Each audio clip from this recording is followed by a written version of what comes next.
Mula kay Philippines, trending news. Kakapasok lang hala, China may ultimatum. Uy, ultimatum mga kapatid. Yan o, na Amerika nagdeklara, gera na akong gera, sabing ganon. Gibo Chodoro, PBBM mga kapatid. Alamin natin to, panoorin natin tong video to mula kay Philippines Trending News. Bago natin to simulan, syempre wag mong kalimutan mag-subscribe kay Philippines Trending News. At pati na rin dito sa ating YouTube channel kung trip mo yung mga ganitong klaseng reaction, commentary sa mga nagaganap at mga kaganapan, no, dito sa ating mundo, particular dito sa West Philippine Sea. So wag na natin patagalin pa, panoorin na natin to mga tol. Nakatakdang mag-courtesy call kay Pangulong Ferdinand Bongbong Marcos Jr. mamayang hapon dyan sa Palasyo Malacanang ang ilang mambabatas mula sa Estados Unidos. 6 na United States Senators at isang taga-House of Representatives ang inaasahan na makakaharap ni Pangulong Marcos dyan sa Palasyo Malacanang. At 6 na senators at isang Congress, tama ba? Congress, no? Sa Congress. Bilang dito, sina Senator Kristen Gillibrand, Senator Jean Shaheen at Senator Roger Marshall at Senator Mark Kelly. Kasama rin sa Congress delegation sina Senator Cynthia Lummis at Senator Michael Bennett at Representative Adriano Aspilat at Agosto 22 ang inaasahang schedule naman ng schedule nitong pagdayo dito sa Pilipinas, at ngayon ay naulit ang naturang pagbisita ay kay Pangulong Ferdinand Bongbong Marcos Jr. at nanggaling sila sa Estados Unidos para sadyain mismo ang pagdalaw dito. Pinangunahan ni Senator Edward Markey ang naturang aktibidad at doon ay napag-usapan ang pagpapatuloy ng partnership ng Pilipinas at ng Estados Unidos. Naku, malamang bad trip na naman dito China, no? Ano? 6 na senators ang bumisita kay PBBM. Naku po, wala na naman sila niyan mga tol. Lalo na sa larangan ng renewable energy use at yung agricultural development, economic reform at tungkol na rin sa suliranin sa issue ng illegal na droga at maraming iba pa. Hindi lang naman sa West Philippine Sea nakatutok, no? So maraming mga bagay na kailangan pag-usapan, di ba? About din sa mga problema ng kinakaharap ng ating bansa, di ba? Na matagal naman na nating problema to. Buhos naman ang suporta mula sa iba't ibang bansa sa Pilipinas matapos nga ang panibagong water cannon attack ng China sa West Philippine Sea. Ibinahagi ng Malacanang ang pahayag kaugnay ng pagkabahala ng European Union sa insidente na nagdala umano ng peligro sa buhay ng tao at banta sa seguridad ng rehiyon. Kasabay ng kanilang panawagan sa paggalang sa international rules, sinabi rin ni United States Ambassador to the Philippines Mary Kay Carlson na tumitindig ang Amerika para sa Pilipinas laban sa paulit-ulit na mapanganib na maniobra at water cannon attacks ng China laban sa mga barko ng Pilipinas na labag umano sa international law at may tuturing na banta sa bukas o hinaharap at malayang Indo-Pacific na nagpaabot din ng suporta para sa bansa ang Japan, Germany, France, United Kingdom, Canada, Australia, gayon din ang Czech Republic, Denmark, Finland, Hungary, Italy, South Korea, the Netherlands, New Zealand, Poland, Romania, Spain at Sweden. Grabe, no? Napakaraming mga bansa, mga tol, no, sa buong mundo ha. Napakaraming mga bansa sa buong mundo at nagpapakita ng suporta at nagpapakita ng pagkondena, no, sa ginagawa ng China dito sa West Philippine Sea. Kasi alam ng buong mundo mga tol, no? Yung mga pro-China lang ata hindi nakakaalam. Alam ng buong mundo na etong Ayungin Shoal, Scarborough at kung Pag-asa Island na kung saan nagkakaroon ng agresibong panghaharas itong China mga tol ay nasa loob yan ng exclusive economic zone ng Pilipinas. Sa madaling salita, wala nga dapat dyan ang China di ba? Dapat dyan umatras sila pabalik doon sa kanilang nasasakupan lang mga tol Pero ito nga kapatid, no? Ito lang sa akin, no? Para siguro maiwasan yung gera, no? Para maiwasan, sana yung international law, yung tinatawag na international law. Actually ako, hindi ko alam kung para saan ba yung international law na yan kasi parang kung gusto mo sumunod, sumunod ka. Kung ayaw mo sumunod, bahala ka, di ba? Ganun ang ginangyayari sa China Wala bang kukondena sa kanila? Wala bang magpapataw sa kanila ng kaparusahan? Wala bang magpapataw sa kanila ng kung ano mga aksyon para at least kahit papaano mag-back off naman sila o kaya umatras naman sila dyan sa pinaggagawa nila, di ba? Kasi ang panawagan nitong mga bansang to, sana sumunod ang China sa international law. Eh ang sagot lang ng China, what if ayaw namin? Anong gagawin nyo? O di ba? Parang sa isang city, merong batas dyan. Eh wala naman nanguhuli. Wala naman nagpapatupad. Sa tingin mo yung mga tao susunod? Hindi rin. Di ba? Hindi rin. Bawal tumawid. Eh wala namang enforcer, wala namang nanghuhuli o di tatawid. 'Di ba? Dito nga sa Pilipinas o kahit sa mga bansa kapag walang nagmamando ng traffic, hindi nila susundin Pag walang traffic light diyan, 'di ba? Hindi rin nila papansinin yung kahit na magkabuhol-buhol na yung traffic, 'di ba? Kanya-kanyang ano na 'yan. So ganun din dito, no? Mga tol, may international law nga pero wala namang nagpapatupad o 'di ba? Sabi lang ng China, what if ayaw namin? Anong magagawa nyo? Eh di kundinahin na kami ng buong mundo, wala naman kayo nagagawa, di ba? Hanggang salita lang din kayo, di ba? Kahit economic sanctions, yung mga ganung mga bagay, di ba? Mababatid nga na 3 sundalong Pilipino ang nasaktan sa pambobomba ng tubig ng China Coast Guard sa Filipino vessel nang maghatid ito ng supply sa barko ng Philippine Navy doon sa Ayungin Shoal. So nakaraan mga sangkay, meron nga pong lumabas na impormasyon na tila baga itong China ay nananakot po ng isang digmaan at any moment sa Pilipinas at hindi. At tulad nga ng sinabi natin mga tol, hanggang ganyan lang ang China mga kapatid. No, at any moment, no? Paulit-ulit na nga nating napanood yun 70 years na nilang binabantaan ang Taiwan. 'Di ba?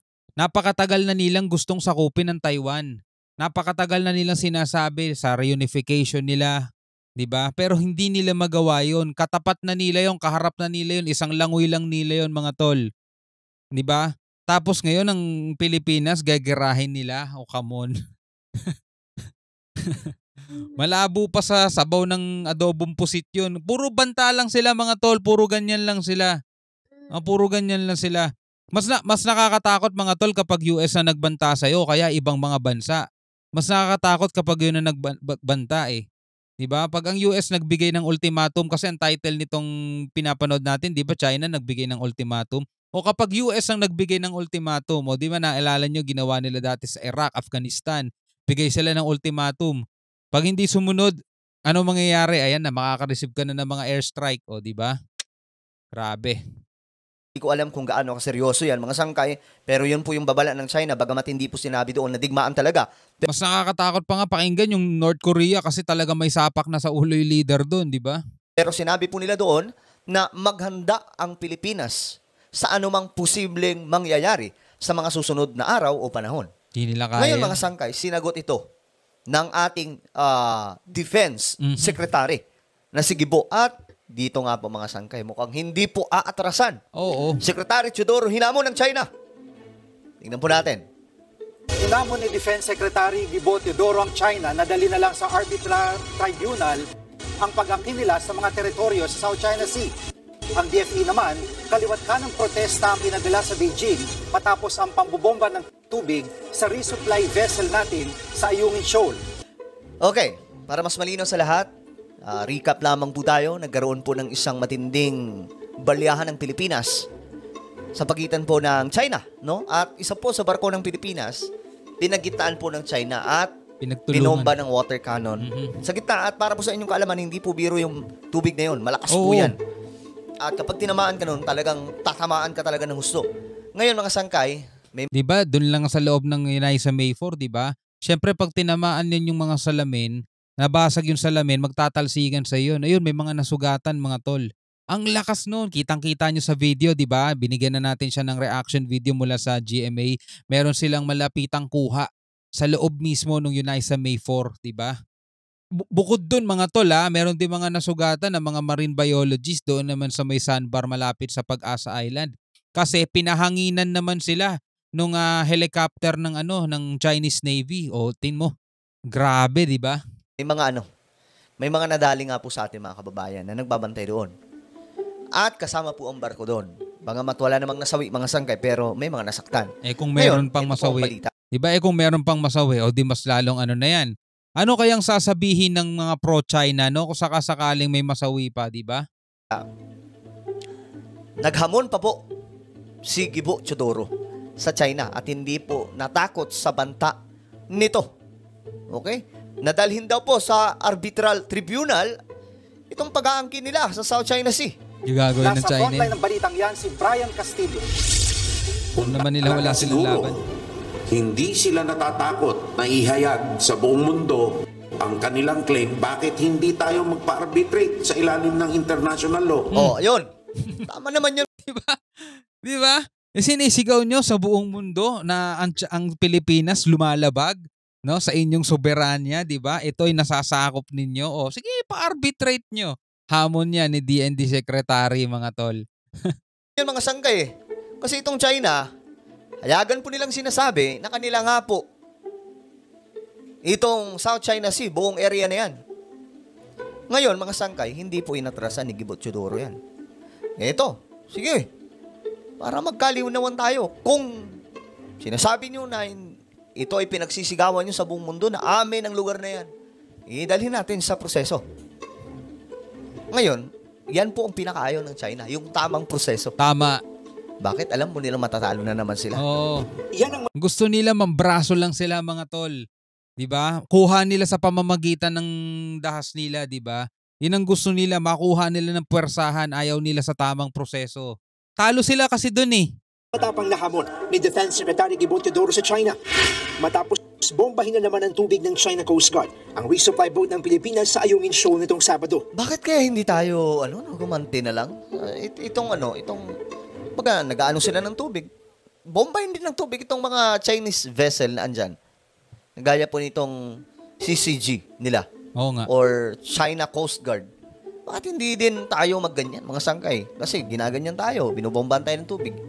Pwede rin naman natin gawin yan, di ba? Oo, di ba? Yun nga lagi ko sinasabi sa reaction natin. Tapos pag umangal sila, gawin din natin yung dinadahilan nila, yung mga reasoning nila. Illegal na pumasok ang China sa aming katubigan. Naaayon to sa international law, sa UNCLOS, at saka meron kaming 2016 Arbitral Award. O anong say nila ngayon doon? Anong say nila ngayon doon? Kaya nga lang, ayon nga po sa kanila, sa mga eksperto ng mga Pinoy, ayaw natin gayahin ang ginagawa doon ng Pilipinas, ng China, na pang-iipit o lumilikha ng kaguluhan. At saka gagamitin pa ng mga pro-China yan. O kita nyo, ginagawa ni PBBM. Kita nyo, ginagawa ng gobyerno natin. Pinoprovoke talaga natin ang China. O yan. Yan ang mga pro-China, mga tol. Diyan sila magaling. Dahil sa nangyari, nasira ang resupply vessel na Unaiza May 4 habang Ayun. 3 tauhan ng Philippine Navy ang nasaktan. Ngayon, di ba? Yan po ang nangyari. Tingnan nyo, mga sangkay. Pero, kawawa din talaga yung mga barko natin. Kahoy lang yun, oh. Kahoy lang. Bakit wala ba tayong ibang mga barko na pagdating sa pagsusupply, bakit yan pa rin ang ginagamit? Alam naman po natin na wala-wala lang yan eh. Sabi nga ng AFP para daw less provocative. Kaso hindi naman nakakatulong di ba? Ito lang nangyayari, nagmumukha tayong kawawa, nagmumukha tayong mahina at nagmumukha talaga tayong wala. No? Sabing gano'n nung AFP natin, ito lang daw ginagamit natin para less provocative, para hindi na mas lalo pang tumaas ang tensyon. Kaso nakakatulong ba? Di ba pataas ng pataas nga tensyon habang tumatagal? Di ba? So wala rin. Bakit nga ba hindi tayo gumamit na lang ng mas malaking barko, di ba? Ano ang barko natin kumpara sa barko ng China? May PCG naman tayo. Di ba? Siguro kung hindi, bumili ng barko. Dapat nga ang gamit natin sa resupply mission, Navy, di ba? Barko ng Navy, barko ng PCG na mismo, di ba? Yung mga malalaking barko, wag na yung ganyang kaliit. Di ba? Kung bobombahin ng water cannon, di bombahin din natin ng water cannon sana. Pero sabi nga, ayaw natin gayahin sila. Saka gagamitin lang din yan ng mga pro-China para ilubog mismo ang gobyerno natin, di ba? Kasi wala naman sila pakialam sa Pilipinas mas pabor sila sa China Pero sana yung mga malalaking barko gamitin natin. Tapos pag malapit na sa Ayungin Shoal, magbababa lang ng mga maliliit na mga bangka, rubber boat o kung ano man yung patrol boat na gagamitin, di ba? Para ihatid na yung mga supply, di ba? O kaya kung talagang gusto nating maiwasan pero gusto pa rin natin makapag-supply, total di rin naman talaga tayo pumapalag, gumamit na lang tayo ng mga malalaking helicopter, di ba? Ihuhulog na lang doon o kaya mga helicopter na kayang magdala talaga ng mga mabibigat na supply para doon sa BRP Sierra Madre, di ba? Yun ay ano lang naman sa atin, para talagang at least wala na mangyaring mga ganitong insidente. 'Di ba? Maliban na lang kung pati yung helicopter natin bobombahin nila ng water cannon o titirahin nila, talagang ibang usapan na 'yun mga tol, 'di ba? Well anyway, ikaw bilang isang Pilipino, ano ang masasabi mo rito? Comment ka na lang sa baba mga kapatid. Hanggang sa muli, ako nga pala si Shobal D. Peace out.